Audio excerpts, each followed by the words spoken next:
I didn't prepare for this conversation, but if I'm not mistaken, that was just part of one of her acts as an actress. Okay. So it All wasn't right. All just like right. learn to chuckle or learn to cluck, learn to.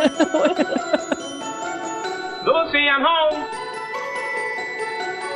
Hi guys, welcome back to Having a Ball podcast. I am your host Erica, And I'm Ziva. and today's episode that we are reviewing is The Amateur Hour, which was the 14th episode of the first season of I Love Lucy. It's the 14th overall in the series, directed by Mark Daniels. The episode was also written by Bob Carroll Jr., Madeline Davis, and of course, Jess Oppenheimer, and first aired January 14th, 1952. This one was partly based on babysitting episode number 62 of Lucy's radio show, My Favorite Husband, which aired November 11th, 1949. And the synopsis for this episode is Lucy makes an unexpected leap into show business when she takes care of a young boy who is to appear in an amateur hour. His desperate mother drops off his twin brother without telling Lucy, leaving her to take care of both rambunctiously rude children, Jimmy and Timmy Hudson. So I think we all remember this one. It's on my list of not so favorites. Not so favorites. So how do you feel about this one? It's a pretty basic episode. There are definitely things about it that I really dislike, and we'll talk about them as they come up. But I think that, I can understand why it's maybe not liked a whole lot. And what's interesting was when I was looking up, information for this, underneath some of the forums and some of the web pages, you'll have a comment section. And from most of these that we've looked up, there aren't very many comments, maybe some like, oh, this was one of my favorites, But when I went under amateur hour, there was a lot of people who felt the same way I do, writing, this is, one of the worst. I can't believe how rude these kids are. But it's just, it brings out people's emotions just because of the way the children behaved in this episode. Yeah. I mean, so we'll get to that, but it doesn't start right off with the children. No, it does not. It starts off with Ethel and Lucy coming back from a shopping trip. And they look, exhausted. And Lucy has just bought a dress for $59.95, which nowadays would be $625.72. That's, of course, Ricky's not going to pay for that. I mean, I bet when you're listening to it with 2021 ears, $59.99 is not bad, but we're talking inflation. That's almost a $700 dress. And she's upset that he's not saying, sure, honey, just keep it. I mean, but I love how Ethel, so Lucy's like, I'm going to just smooch my way into letting him keep, or, having him let me keep it. Yeah. And Ethel says, I'll smooch my way into letting Fred let me keep this. And she pulls out a plunger, which what's got to just be a few dollars. Yeah. Yeah. Cents, maybe. It's just really, who knows, reminding you how Fred is with money. So I think that's just the dress and the plunger, just really brings home the two different home, lifestyles that they each live. Yeah.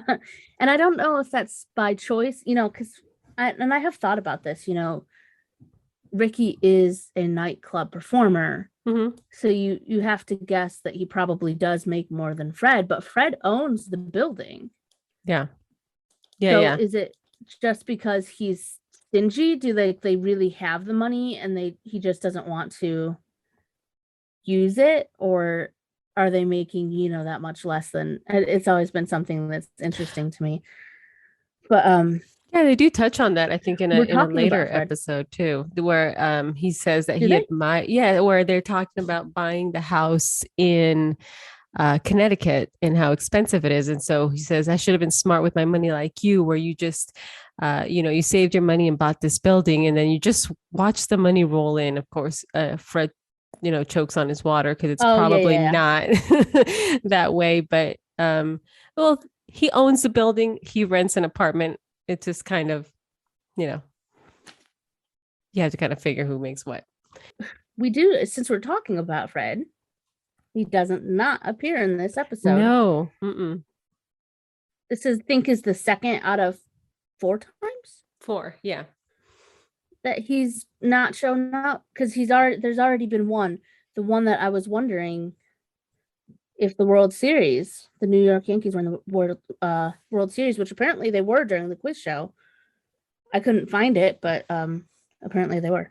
So, and so he's also out for this episode because of that clause he had in his hiring process.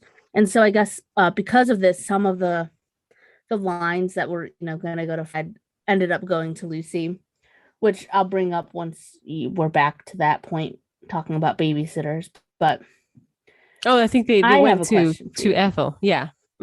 What's your question? Yeah, they went to Ethel. Have you ever smooched up to your husband? Have you ever smooched? You know what I mean? Have you ever been like, I need... No, not just like kissed your husband. That's an open-ended question. No, I know what you mean. Something. So I'm going to be extra whatever. The short answer is yes, like, absolutely. Buy him his favorite something or like whatever. Oh, absolutely. Yeah, well, we don't want the long answer. I might later, but not on. Absolutely. Listen, you get more with sugar than you do vinegar, or whatever the saying is. We can't get rated. Yeah, no. So of course, I mean, you should be that way with anybody. But yeah, of course, I think we've all. I'm assuming here. Have you? No. You don't schmooze. See, that's why I said I'm assuming and stop myself. I don't know. I'm just like, if I need some, I don't need a whole lot from him. So I don't know. Listen, I don't think I do anything that I need him to like forgive me for either. So I don't think you're walking in with a $600 dress. See, that's where I'm, no. what are we discussing? Like, I also make my own money, right? Yeah. Yeah. So like, if I do buy, it would be like $600 worth of books or something stupid like that. But like, if I did buy something like that, it would be with my own money. So he might still judge me a little bit, but it's my money. So like, and we don't even have a joint bank account. So it really is like, separate. And so perhaps the bills that we pay, and it's just very separate. Perhaps for every circumstance, like for example, I'm the same way. I would not walk in with something so extravagant and be concerned about having to schmooze. But when I say I do, Defend I mean it, like explain it. Perhaps like, let's go watch something that perhaps you're not too thrilled about, but it's more of a girly film that I would like to watch, and maybe that way, but not for a ridiculous type of purchase. That I can see. Yeah. That I've done where I'm like, all right, because this isn't TMI. I'm not a huge cuddler. I don't like cuddling that much. I'm like, give me my space. Go away. Oh, we could not be more opposite. When if I do want to watch him, if I do want to watch a movie or like something that maybe he wouldn't want to watch, I'll be like, oh, but we could cuddle. And like, he's like, oh, yep, let's watch this stupid movie that you want to watch. He doesn't say that, but like, that's, he's like, okay, well, I get to cuddle. So I guess I can sit through the movie. Oh, see, that's sweet. So I guess I do that, but I don't use it to get away with things. Right. Okay. Yeah. So here, it's setting up the scene that you need to convince or get away with making such a purchase, and which is why it's so hilarious that Ethel has to do the same for something so mundane as that of a plunger. So I think that's what makes it funny. But yeah, so he's when Ricky sees before he sees the price of the dress, she does the schmoozing, and he's like, okay, so what did you do? What have you purchased? What have you done wrong? So already it's already at first, I think he Yeah, at first I think he likes it. He's like, oh, she's paying extra attention, and then all of a sudden it like clicks with him, and he's going, oh no, uh-oh. Being a little too nice. Yeah. Yeah. So what do you know what he says? I We've already do. discussed that you do know that he knows Yeah. Spanish, so I'm Yeah, not yeah. just So after she says, that she brought the dress and she's trying to keep it, he sees the price tag of $59.95. And in Spanish, he's like, this little dress, this little piece of cloth, because that's pretty much all he says. That and he's then the just price amazed plus sales tax. and then yeah, and then he says plus sales tax. But yeah, he's aghast as to this little piece of cloth being $60. So he tells her that she has to pay for it, and then laughs at the notion that she could get a job to help pay for it. Mm-hmm. I wonder how much it was before the sales tax. Because it was on sale, she couldn't return it. I think they made that point. It was on sale. Mm-hmm. Yeah. Mm-hmm. So I just wonder how much, because that's a hefty price before the sales tax, before the sales, and now if we're thinking about it. But anyways, I love when she's saying that he can give her a job, and she goes down like the list, right? Like dancer, singer, I can't remember, but then she goes to like drive the cars, or like take parking cars, which I think is really funny, because if you look at her history with cars on both the and they making a point in both My Favorite Husband and in I Love Lucy to really show that she's really not a great driver, right? And so the idea of her parking cars for him at the nightclub is just scary. Yeah, and he won't respond. He doesn't want to give her a job there. So but before that, the reason she wants this dress is because she doesn't have anything to wear, is what she proclaims. And so after don't have a thing to wear. So before he leaves to work, he walks out there in underwear and just an undershirt with a top hat and says, she says, you can't walk out like that. Yes, I liked that part. You have to admit that was kind of funny. I think it started out good, right? Until the children showed up. Yeah. Maybe you could have liked this episode. Yeah, it was cute. Yeah. So but it was cute. But then okay, so now we're getting closer to the part. But here we open up their kitchen. They're in the kitchen at breakfast. Lucy isn't paying any attention to him because she's looking for jobs. And this is when she reads a list of what all is in the New York Times. She's reading the wanted ads. This is one of the few times that they have an actual newspaper instead of a prop newspaper, right?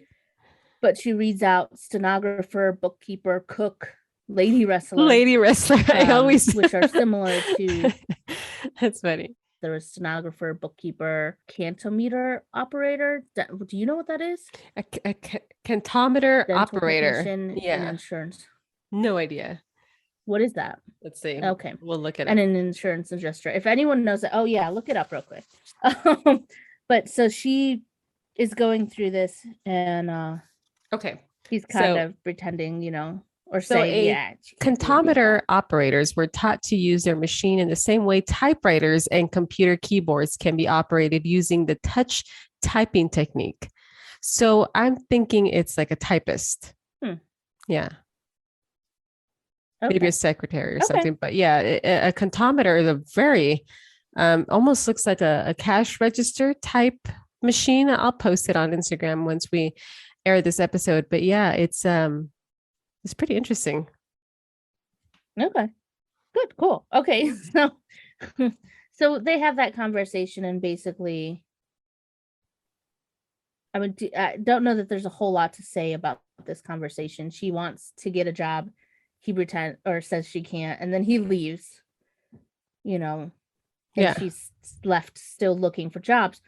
But as Ricky's leaving, we get to see a few things, which are the match holder Mm-hmm. I saw that. and the ceramic salt box. Did you notice those? They usually aren't by the kitchen sink Because the because they moisture. both need to be dry. Mm-hmm. Yeah. So they would be normally things like that would be by the oven, the stove. But I looked it up, you know how I like looking things up. Yes. And you can buy the exact match holder in the episode for about $20. But vintage match holders that aren't that pattern can cost, most of them cost closer to $10. It's about the average. Well, to me, this is the first time I've ever seen a match holder. I didn't know that was a thing. I mean, that you even place upon a wall like that. I never knew that until I saw the research for this episode. You used to have to start stoves like that. With the matches. Light a match and, yeah. Okay. Well, that makes sense. So that makes sense that it would be, in the kitchen. Plus, who knows how much they smoke, if they all need a match for smoking, Yeah, and they ran that's out true. of lighter fluid. Yeah. I don't know. They were much more, you used them so much more, I think, back then. But then there was also the salt box, which has a distinct rooster pattern. It's about, I found the same one. You can buy it. It's about $25. But apparently you can buy other ones and they'll cost you anywhere from $10 to $80 now. Okay. And there's some real pricey ones out there. But okay, so we're moving on. Ethel comes in and they're talking about babysitting jobs. Yeah, that's listed on there. Ethel's like, well, what can you do? And Lucy says, I can be a babysitter. Right. And so it's listed there for 50 cents an hour, 50 cents an hour over and over, because it's just, how insulting it is to pay 50 cents an hour for a babysitter, for in 1951, just to watch a kid. And then she comes across the $5 an hour ad for a babysitter, and they think it's a misprint or something, which with inflation is $52 an hour today. Yes. So you would be very curious as to why is someone paying so much money. What are you dropping off? And so, what is it? A boy what? A boy what? And so, she says, for $5 an hour, I'd sit with a baby gorilla. And, that's funny she says that, because the later, I think it's the Lucy show. She does actually babysit she has a babysitting job for triplets who turned out to be a trio of chimpanzees. Here's Lucy. Yeah, I think that's a Here's Lucy episode. Mm-hmm. But before we move on, any younger people or anyone who's looking for a babysitting job, 50 cents an hour equates to $5.22 an hour, and you should not take a babysitting job that is only paying you $5.22 an hour. No. And you should never offer anyone only $5.22 hours. Not only because it's not enough money, but because the type of people that will work for that little of money, you don't want around your children. People that yeah, exactly. So that's just take that off my soapbox. But they weren't kidding when they said that was not a great wage. Because definitely now, I mean, you want to be somewhere around $15 an hour now. But anyways, moving on. So she calls the number on the ad, and she asks, what are you dropping off for that much money an hour? And they said it's a little boy. She's like, a little boy what? Because it certainly couldn't be just a little boy human for that much money. So Ethel's like, watch out for a trick, so there's something here that they're not telling you for that much money if you're still alive. And so she accepts the job and tells them that they're going to be dropped off, or whoever she's babysitting will be dropped off, which, by the way, maybe I'm just naive. I don't know. Or maybe this is just the world as it turned in 1951. But do people actually look for same day babysitters like that? I've never looked for a babysitter in my life. I've never, needed to look outside of my family, thankfully. But when my daughter was a baby, but this is just so random and scary to find someone and then drop off your kid at a stranger's house. they obviously people don't put them in the paper anymore.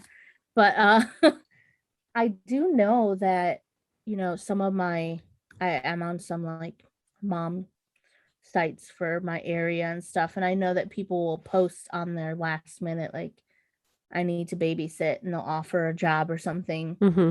But that's just, yeah. This is, it's weird. It's weird to me. And like, if I had a babysitter, I would want to vet them. Well, yeah. I mean, now you have credential websites and apps where they go through all kinds of hoops to show you and licensed and all that. But this is just kind of like some lady dropping off her kid. Drop them off. And okay. And so now we're going to get to some of the cringy part, right? Mm-hmm. Because she drops off this kid. Why would you not tell?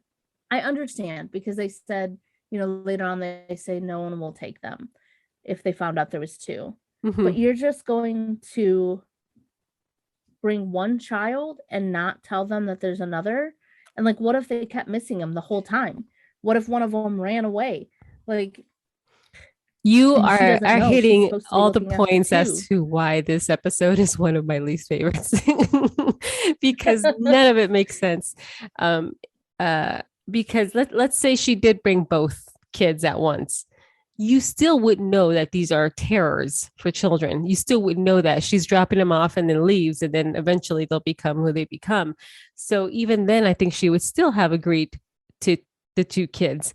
Doing it this way was just, evil, really. So I don't understand. Yeah, I can understand how this is problematic. And I mean, not only that, but right out of the gate, this child kicks her. Just rude. Now, he kicks her while the mom is still there. Yeah. Because he's interrupting, like, the mom knows what's going on. Oh, absolutely. That's why it's supposed to be funny, but that's why later on in the episode she says, your father said if you burn one more babysitter, it just yeah. We'll get to that. Let's get to that when we get to there. Yeah, but so he's interrupting the mother. We're back at where she's kicking her. So apparently Lucille Ball wore like shin guards. Yes. During this episode to help protect her. Because he kicks her. Ended up with like major bruising. Oh yeah, they both do. And I was like, why are they only kicking one leg? It looks like maybe they do both, but it looks like they're predominantly on her left leg or her right leg, I guess. And I'm like, why? She probably went home limping that day. Give her a break. Yeah. Yeah. So the episode really, once the mom leaves, it really is just this back and forth, right, between Lucy getting confused by which boy is which. And before she leaves, before she exits the apartment, she looks around and she's like, all these lovely things. It's like a shame my kids are about to destroy all your lovely things. That's just rude. Again, another reason that it's right, that it's rude. Take care of your child. Like, yeah. And I think because growing up myself, my mother always made it a point when you went to people's homes, when you just anywhere outside of our home, how to behave, and it was expected, and so there was no room for rudeness. There was no room for any of this. So maybe that's why this episode is so cringeworthy to me, because it's unruly children. Before she leaves, she does mention that the boys and her are in an act. Yes. So then Lucy takes the one boy into the kitchen. I've got a little bit about both of the boys, who are not twins. Yes. In real life, they're just made up to look like twins. Right. There's David Stollery. It looks like David Stollery. Yeah. He was Timmy. He was 10 years old. He had some screen appearances in A Kinetic Yankee in the King Arthur's Court in 1949. He played he played Marty on Spin and Marty serials on the Mickey Mouse Club. And then he was also in the New Adventure of Spin and Marty in 2000. He made a cameo, which is kind of cool. He actually left the show business and was this is really interesting, but he was credited with the design of the 1978 Toyota Celica. Celica? Okay. A car. Yep. And then there was Sammy Ogg. Is that how you say his last name? Yes. Yeah, he was 12 years old. He played Jimmy. He's originally from Virginia. He made his screen debut at 6. He was in Dragnet between 1952 and 1959. He played Joe in Spin and Marty as well, alongside David Strawley, who played his twin. And they also he left to become a minister, I believe. Oh, okay. Left show business, yeah. But they came together in 2007. I did see Ragtime that. Cowboy Joe Yeah, I did see that with an Diane impersonator. Vincent, yeah, who's the Lucy impersonator. And that was at the Tropicana set at the Lucy Desi Museum in Jamestown. So here's the question: should we try to get one or both of them on our show? I don't know how to do it. I looked them up, and I was like, you know what, Erica's gonna have to figure out, because she's the one who can get in touch with people. Yeah, I don't know how to. I'll put out some. I feel like it could be fun. Smoke signals. They were child actors, yeah, it could be fun talking about their, the now rest of their career. The mom, who plays Mrs. Hudson, that's Gail Bonney. And so that's who hires Lucy to babysit with the twin boys. And so Gail also, so she also has a history with Lucy as well. So yeah, I did see that recreation they did when they were older, and they still kind of look similar. I saw even though they were much older, they still look like those boys in the episode. But we'll post a video of that, or a photo of that, when it comes on. It probably is. They probably have a video of it. We might be able to find it. And Jimmy, one of the twins, had a pet frog whose name was Elmer, and he brought it with him to. Which also, why are you bringing pets over to a baby, even if it's just a frog? It's a lot of questions, Eva. It's a lot of questions. All right, so now we're gonna get into the pure terror, right? That is the two boys. So first of all, they're both just rude, so demanding of I want my cookies. And then one was like, these cookies aren't good. You're having trouble getting rid of them, huh? Oh, boy. Now, let me ask you this. I know she wants the money, clearly, and later on we'll get into, how she was able to get all the money, because here is just a little babysitting job, and she'd have to do another job, and $20. Yeah. And so at that point where that kid was being as rude as he was in the kitchen, put yourself in that place. What would you have done? You're now stuck with this kid for the next few hours. I mean, something that you can say out loud on a podcast. I don't know. I mean, that was pretty harsh, pretty quick, for no reason. This child was just very rude and very, very mean, not just misbehaving, but just mean. Wouldn't keep bending to their will. I'd be like, all right, well, now we're done. Let's just go sit and be I wouldn't mind putting them in timeout. They're I know that she's a babe, but I don't know if I'm babysitting these children and they're being awful. You're gonna go sit in timeout. You're gonna not get more cookies and milk, and certainly test your patience. Play games, I don't know. So, yeah, they go back and forth a few times with the cookies and the milk, and we get to see the front of the kind of like the cabinet, the counter. He's drawing on her counter, right? But that's just, it is kind of weird to see it pulled out like that. Because usually you kind of just assume it's against a wall, right? Yeah, like a fourth wall. Yeah. So, and I guess they would move that out to kind of get better shots of the kitchen if they didn't need the counter there. And we forgot to mention earlier, before the kids were dropped off, that this is actually the first time we ever hear the address of the Ricardo's apartment, which is 623 East 68th Street, which is a non-existent address, because if it was, it'd be in the middle of the New York East River.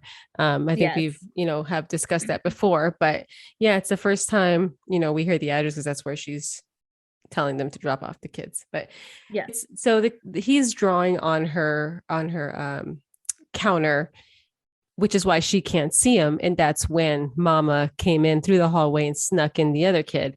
And now you've got no.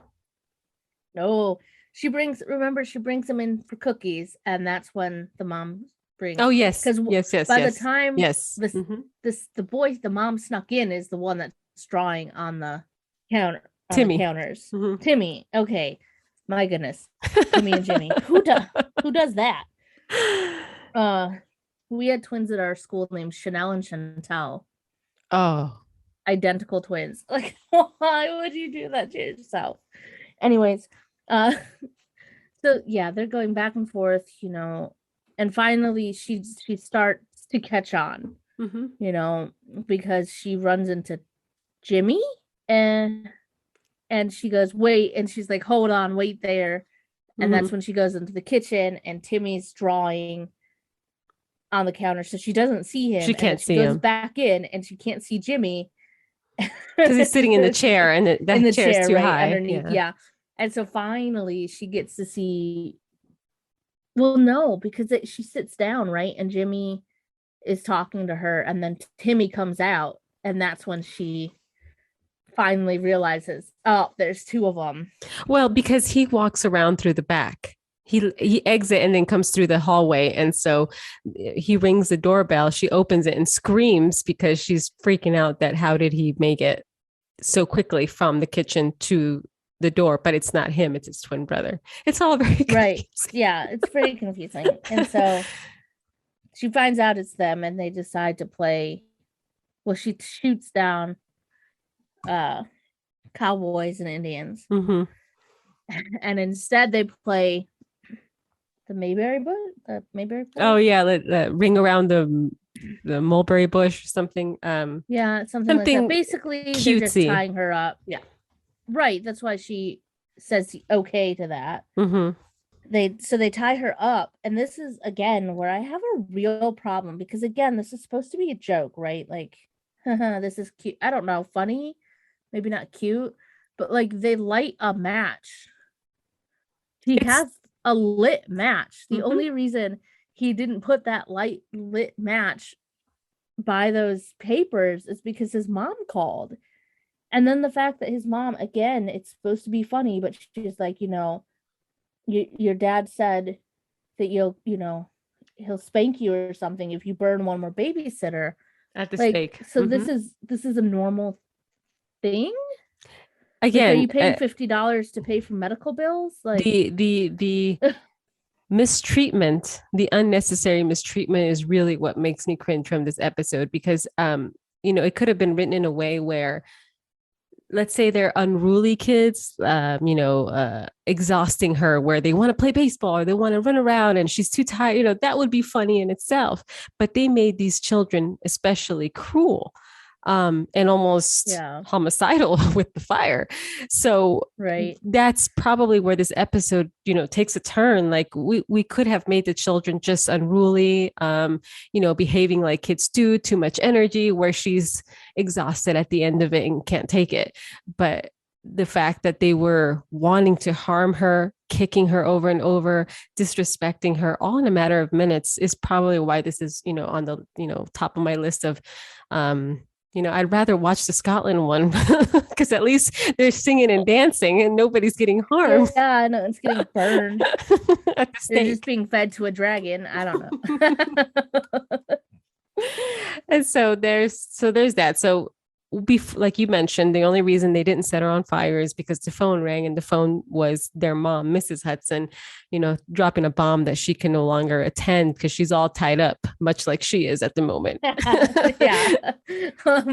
Lucy's like, that's two of us. Mm-hmm. That makes two of us. Yeah. So basically she's like, will you take my position, my place in this amateur contest? If you win, you can have the proceeds, which is $100, which would more than pay for. That would be $1,043.73. So that would more than pay for her dress and the plunger. The plunger. So See, Ethel wouldn't have to smooch Fred. See, I was just going with, she can pay for the dress and have some extra pocket change, but you're a better friend than I am because you're like, well, she can buy a dress, she can pay for the dress, get a hat and shoes, and pay for the plunger. Like $2 plunger, probably. Right. So, so she said, you can keep it. So she's, oh, absolutely, of course. So, she tells him that she's going to be instead of their mother on there, and that's when they turn and become nice for a few seconds. It's really weird. Yeah, again, they another reason were nice enough because they got the whole routine down, right? So like they had to calm down so they could teach her the routine, or maybe they didn't, and it was just awful. They were just awful to her as they were teaching her the routine. Who knows? They were kicking her. Yeah, every time she got it wrong. So now we've got the opening. So coincidentally, of course, Ricky is the MC because of course he is. Yeah, absolutely. He set that up earlier in the episode saying, that he had a charity event that he was assigned to, and this is the charity event. And he starts it off with singing a song called "I'm Breaking My Back, Putting Up a Front for You." And I heard it earlier today, not just the one that he did, but this was written by Ozzy Nelson of Ozzy and Harriet fame, and they also did a rendition of it. He wrote it with Al Jones, and that one was a little different, a little cutesy because he sings it along with her, with Harriet. And so it's kind of back and forth married couple sort of thing. And so at the same time as I Love Lucy was airing on CBS, they had they were a married couple as well, and they had a show called The Adventures of Ozzy and Harriet. So this is just a little bit of that song that he was playing or singing. And he sings the whole song. This is one of the ones where there's like a featured song in the episode. But so going back just a teensy bit, before he sings this song, he talks about little Willie Mae, who played the guitar with her feet, which first of all, I'd love to see that. And second of all, where they have talent people again. Do you remember that lady who's like clucking? Yeah, that went on entirely too long. Did she have that talent before? Like, when they were casting for this, were they like, let's find cast for random people? No. They found out, or did she have to learn this skill? No, that's what she did. Now, I'm sure we'll do some more research, when we get to that episode in 2 Season or 3 years from now. So 2023, I will discuss with you that this woman did that. Now, I didn't prepare for this conversation, but if I'm not mistaken, that was just part of one of her acts as an actress. Okay. So it wasn't just like learn to chuckle or learn to cluck, learn to. But I just think it went on entirely too long. Although they do cut it down when they run it on television, but the DVD version, it's all there. So I just thought I thought of her when I was watching this. So Willie Mae Barker was the name of the maid for Lucy and Desi Arnaz. And so I feel bad saying this, right? I don't know if you noticed, but the final season, the final sitcom for Lucy, In Life with Lucy, she's named Lucy Barker. And I believe that I mentioned in one of the episodes that I thought Barker was a bad last name. And now I feel bad. We will retract, or we are no, it's we change our opinions. Last name. It's interesting still, but I can understand now more why they chose it. Yeah, she was very. At the time, I was like, why would you choose that? Very loved. Willie Mae Barker was very loved by the Arnaz family, and it also went along with that superstition we spoke of with the AR. So it was perfectly fitting. It worked. Exactly. Yeah, it worked. So you mentioned that, and where he's performing, Ricky is during this whole time, is called the Bluebird Club. It was most likely inspired by the Bluebird records that put out that song that we mentioned, the I'm Breaking My Back, Putting Up a Front for You. So that's probably where the name came from. It was known for low-cost releases, primarily of blues and jazz in the 1930s and 40s. Bluebird Records was.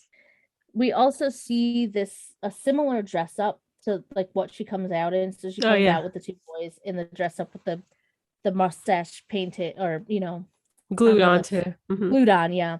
And you'll see this similar dress up style with the mustache in home movies. Yes. And also she's the stunt performer as Iron Man Carmichael. And then also in the Lucy show, and it'll be one of the ones that are in the opening credits, which I know this is off topic a little bit, but the Lucy show credits always kind of were like, there was just so much going on. It was very, like all the very busy. And the yeah, it was way too busy. Yeah. Yeah. This is one of the ones where she's got the cowboy hat, and I think she's like munching on something. She's chewing something. And the mustache moves up and down. Yeah. It was so funny. Yeah. Yeah. And so, you know what I noticed too? Now, so he introduces Mrs. Hudson and the twins. He's still oblivious to who is Mrs. Hudson. He really thinks it's Mrs. Hudson. In one of the shots, when they start singing Ragtime Cowboy Joe, is one of the twins still has his frog Elmer with him, so it jumps out and it lands on her neck, which, by the way, just gives me the creeps to think about crawling. Is that a real frog, do you think? Because so they did have to shoot it separately. Well, if you see, there's like a close up and they're touching it, kind of, and it looks real, black and white. It's kind of hard to tell, but they do one of those not panorama, but portrait style images for her neck, much like they did for Ricky in a previous episode. But just a few times they did those kinds of shots, and it was very crystal clear, very to show that the frog was right on her. And those were done after the studio left, audience left. But my question is, so like in that photo, or in that shot specifically, so I can guess that like the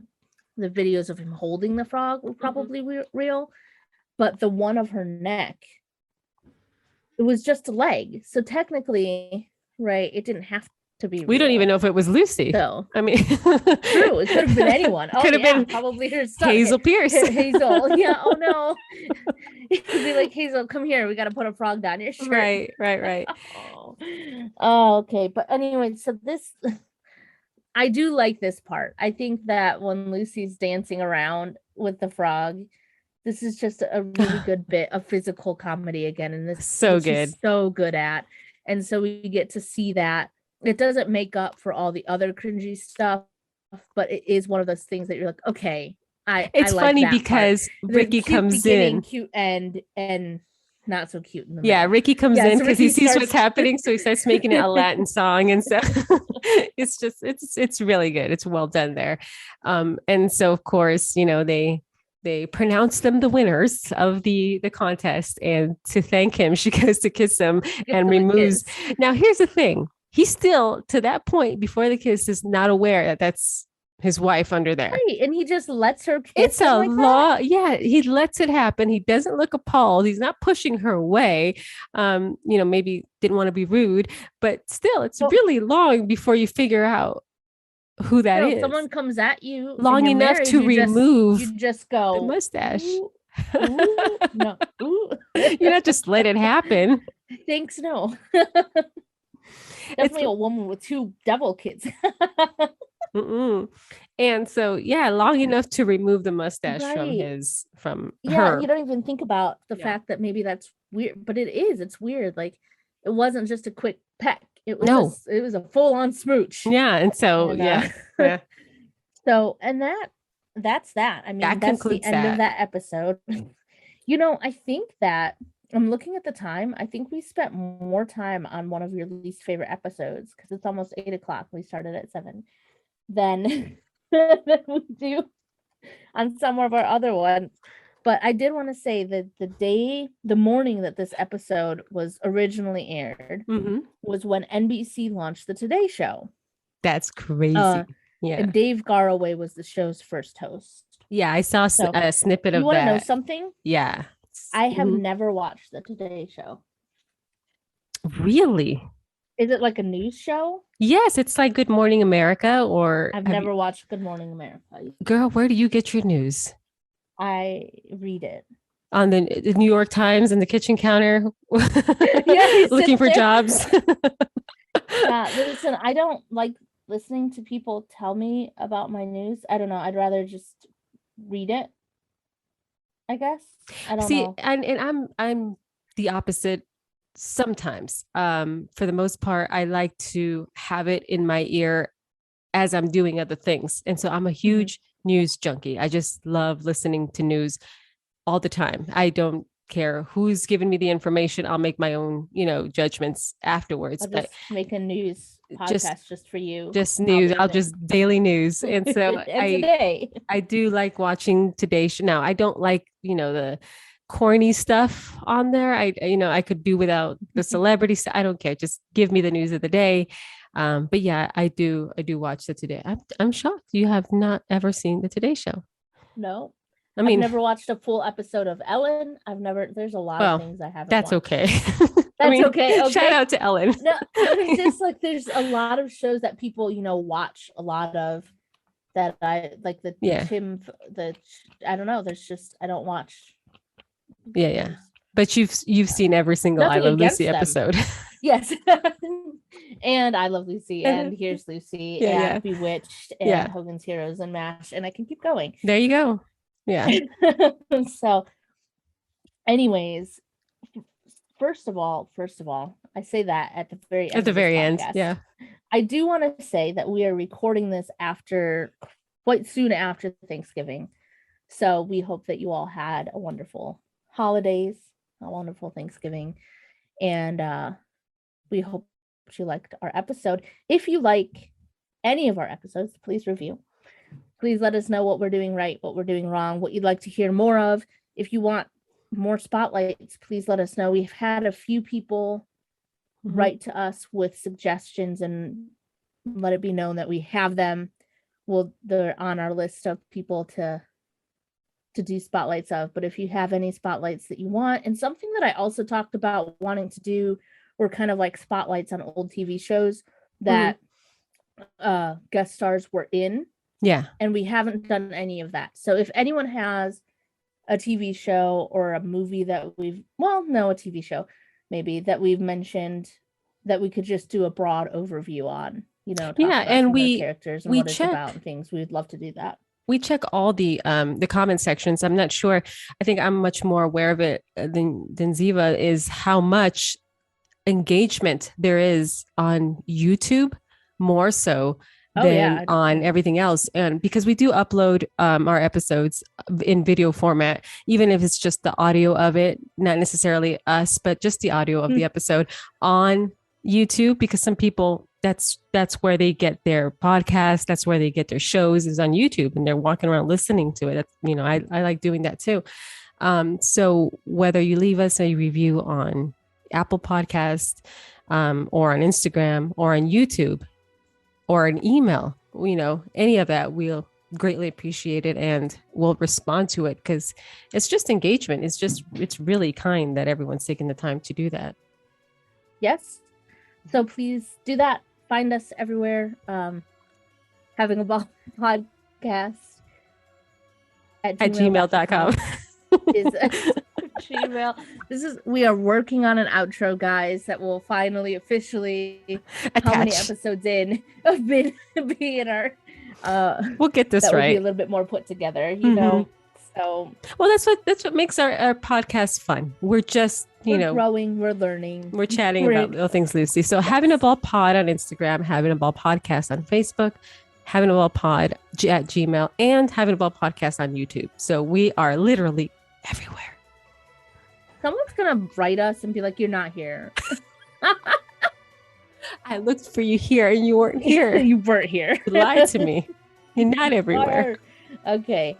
All right, guys. Thanks, so guys, much for listening. Bye. Bye.